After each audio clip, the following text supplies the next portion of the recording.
Quando a Ucrânia e sua relação com o mundo se tornam manchete central, nos perguntamos: mas não se trata, a Ucrânia, de uma esquina do leste europeu, mais ou menos pertencente à Rússia, e mesmo bem russa em cultura e idioma?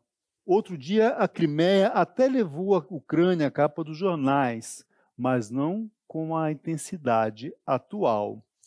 Há muitos que só agora, inclusive, notaram que a Ucrânia é o maior país, o segundo maior país da Europa.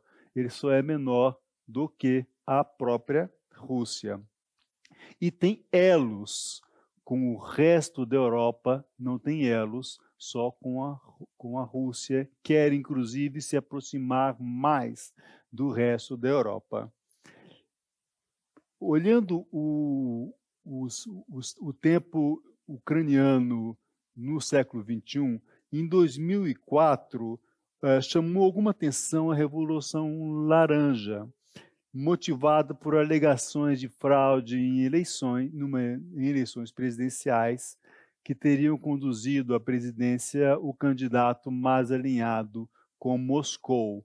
As eleições foram canceladas, foram convocadas novas eleições e venceu, agora sim, o candidato mais ligado ao elo do país com a União Europeia. 2014, nova surpresa. Primeiro, no ano anterior, o candidato que tinha sido excluído em 2004 foi novamente candidato, foi eleito, tornou-se presidente com uma orientação mais pró-Rússia e recusou um tratado que o país estava prestes a firmar de parceria com a União Europeia. Deu início nós lembramos do Euromaidan. O Euromaidan foram protestos em Kiev que juntaram centenas de milhares de pessoas, deixou até, acho que 98 mortos no evento. O presidente foi destituído, foram convocadas novas eleições, agora vencidas por Poroshenko. Poroshenko, agora um outro candidato, voltou à Ucrânia a ter um presidente rigorosamente pró-aliança com a União Europeia. O caminho adiante não será simples, é preciso dizer. Mesmo ali em 2014, com a troca do presidente e a chegada de um presidente novo aliado à Europa, uma região ao sul do país, a Crimeia, que é a esquina da Ucrânia mais associada do ponto de vista de idioma e culturalmente à Rússia, pediu ao presidente deposto, por favor, peça a Moscou que nos salve e que nos ajude a restabelecer a paz e o governo aqui na Ucrânia. Putin organizou uma tomada da Ucrânia, que nós nos lembramos, e disse: Crimeia acaba de voltar à sua pátria. E deixou mais uma surpresa, que é essa com a qual nós estamos lidando hoje. No oeste do país, no sudeste do país, perdão, o fato da Rússia ter se envolvido em resgatar, entre aspas, a Crimeia, deu surgimento ao movimento revolucionário, o movimento de Donbass, que está lá, que criou duas repúblicas irreconhecidas, não reconhecidas, porém, desde anteontem, reconhecidas pelo próprio Putin. E ali, no sudeste da Ucrânia, que está localizado hoje o tema que movimenta o mundo. Desde o episódio da Crimeia, a Ucrânia talvez já pudesse ter se tornado um capítulo menor no cenário global, enquanto buscava com maior ou menor sucesso lidar com seus desafios, com seus próprios desafios, como os fazem todos os países, inclusive o Brasil. Mas a novela cresceu e hoje o país se tornou um capítulo central. Vocês podem ter notado como a imprensa, como começou a circular teorias sobre a origem do nome Ucrânia, que não são confirmados pelos ucranianos. Os ucranianos que conheço não confirmam, mas Ucrânia significaria borderland, uma borda, uma fronteira, talvez associado ao fato da Ucrânia, aquela terra toda, ser uma terra ao sul do império construído em torno de Kiev, lá em cima, de Kiev.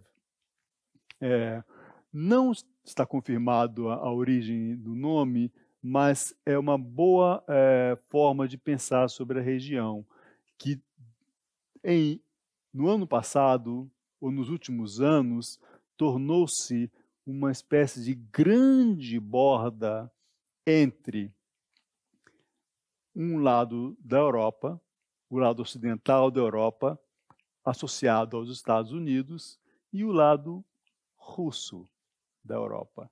E nós estamos nos perguntando, essa borda ali na Europa deve estar mais próxima de qual dos dois lados?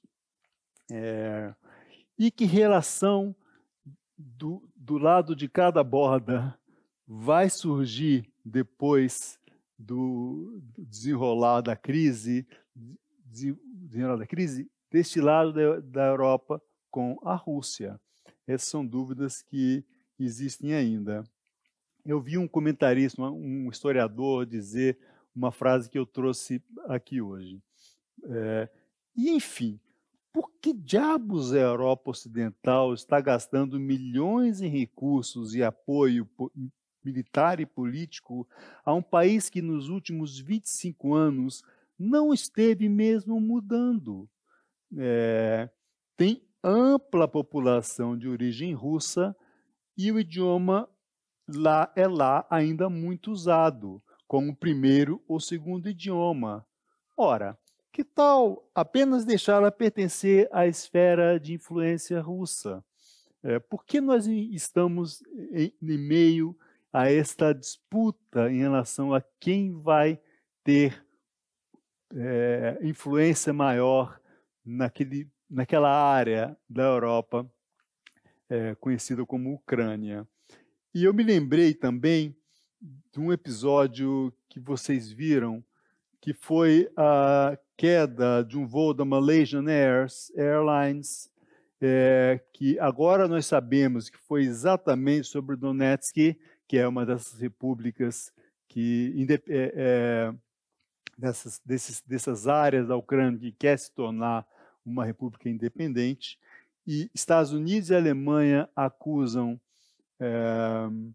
os separatistas de derrubar o avião, e a Rússia acusa o governo em Kiev. Isso faz parte de uma volta à história do que está acontecendo por lá. Eu também estou me lembrando aqui de uma história uma forma de acompanhar o desenvolvimento o caminho da crise agora na Europa.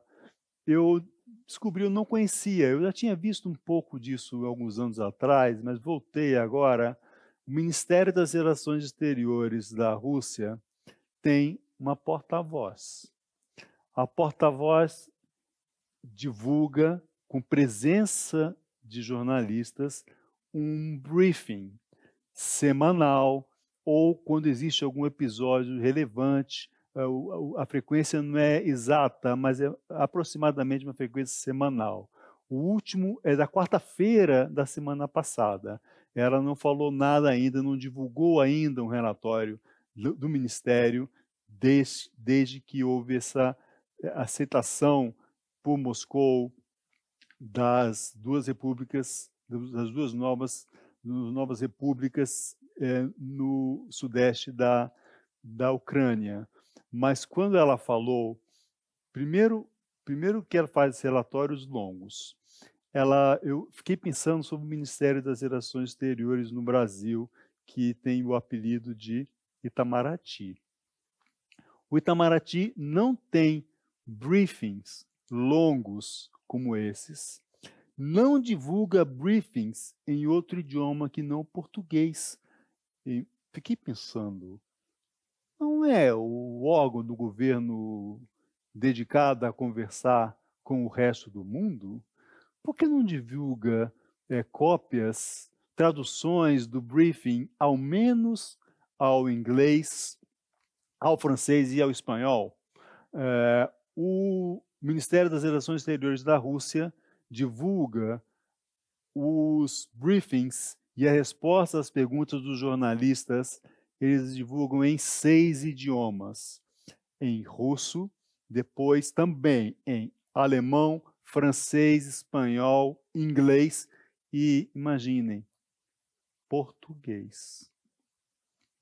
Então, se conseguir descobrir o site do Ministério das Relações Exteriores da Rússia, você pode ver lá briefings do governo redigidos em português.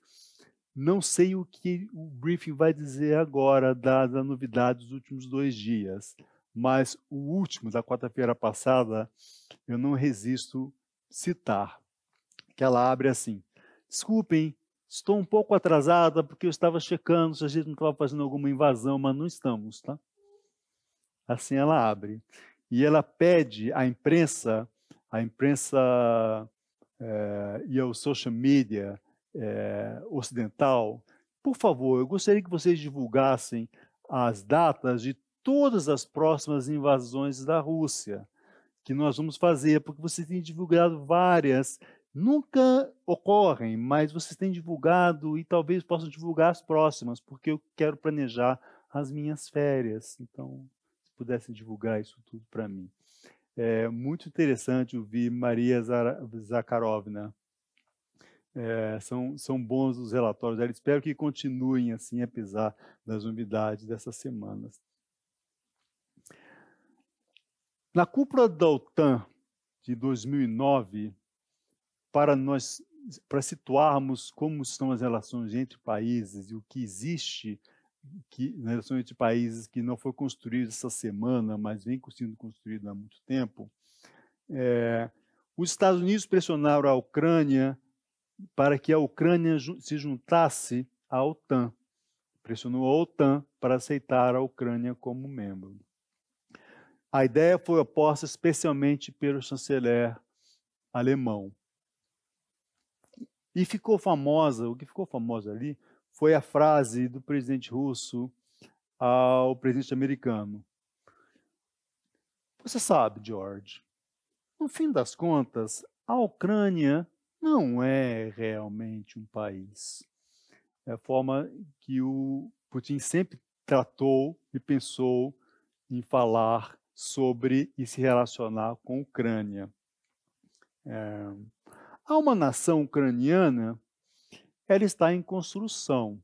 A Ucrânia é um país com 42 milhões de habitantes, 7 milhões são russos, não são estrangeiros, não se consideram estrangeiros que foram por conta de oportunidades de trabalho que surgiram, como acontece em muitos lugares do mundo.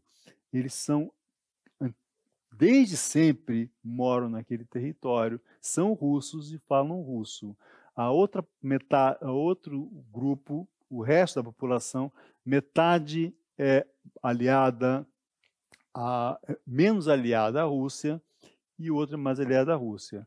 Mas o russo é um idioma falado, certamente falado em metade das residências, e é um idioma mais comum nas ruas, como linguagem coloquial em Kiev. Então, não é pequena a relação entre os dois. O que define uma nação? política, valores sociais, idioma, percepções sobre o que significa a cor da pele, religião. Os conflitos dos últimos 20 anos acentuaram diferenças e, por enquanto, afastaram a Ucrânia de construir uma nação. Diferenças entre objetivos políticos também contribuíram.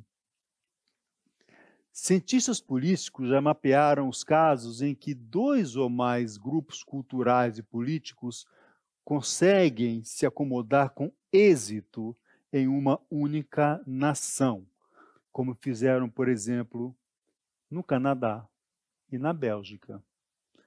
E ainda não na Ucrânia, nem parece que está perto de acontecer na Ucrânia.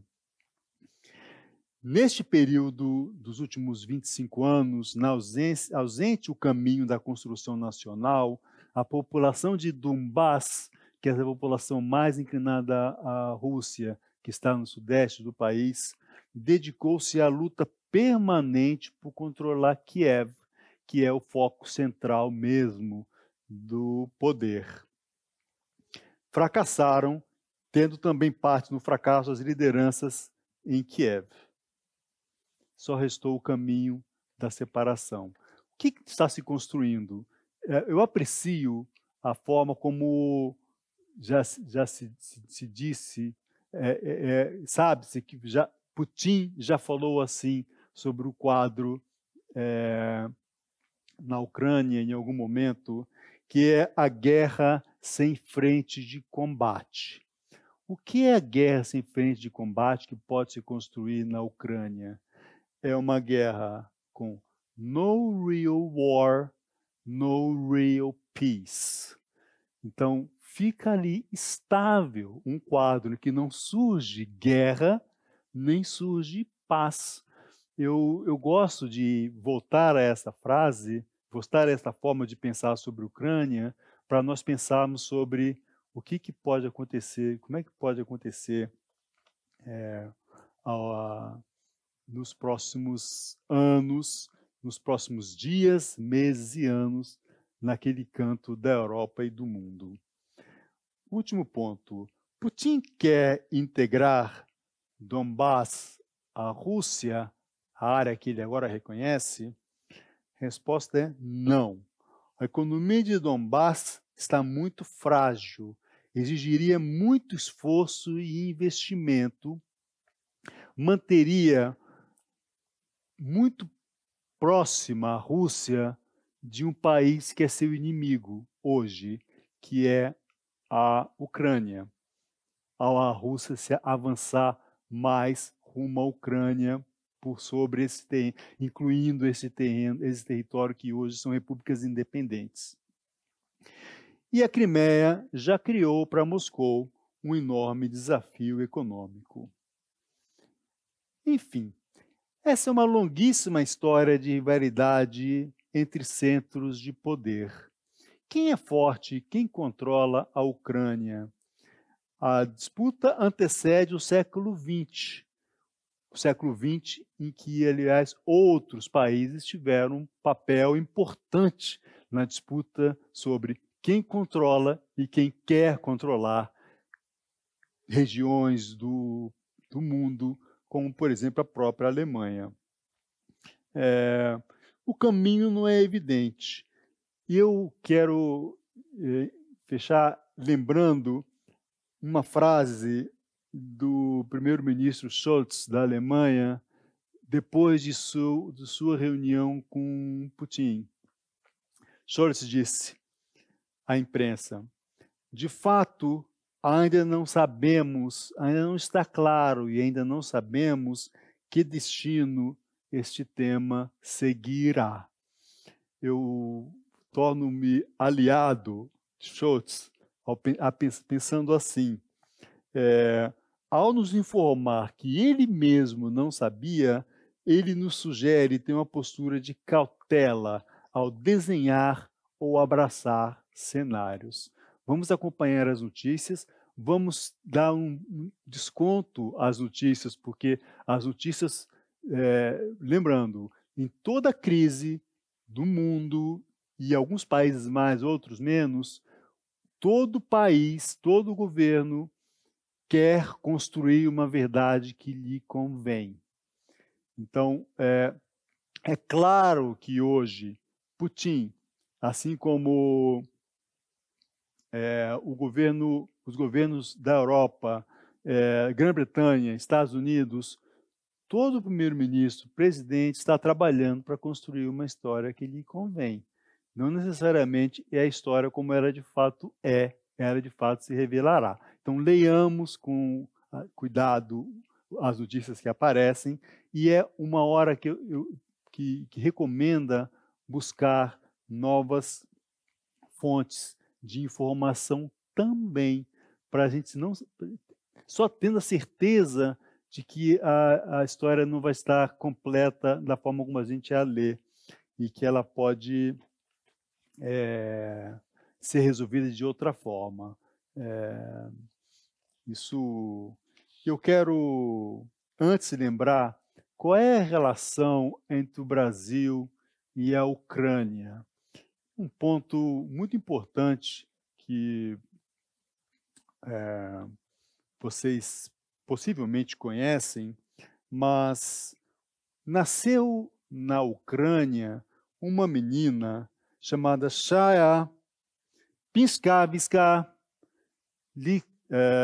Lispector, que com 1 ano de idade mudou-se ao Brasil com sua família, cresceu em Recife e adotou o nome de Clarice Lispector. Então, para quem não tinha notado ainda, a grande Clarice Lispector é uma das ucranianas que ajudou a construir a literatura brasileira. Obrigado, Clarice. E obrigado a vocês por me ouvir.